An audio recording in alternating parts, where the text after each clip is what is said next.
we are looking at what is the meaning of this acronym. What does POG or POG means?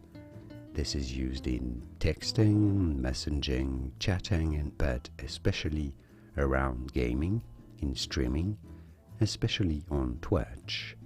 And it stands for play of the game. But what does that mean? Well, it is rather simply a gamer's expression of excitement.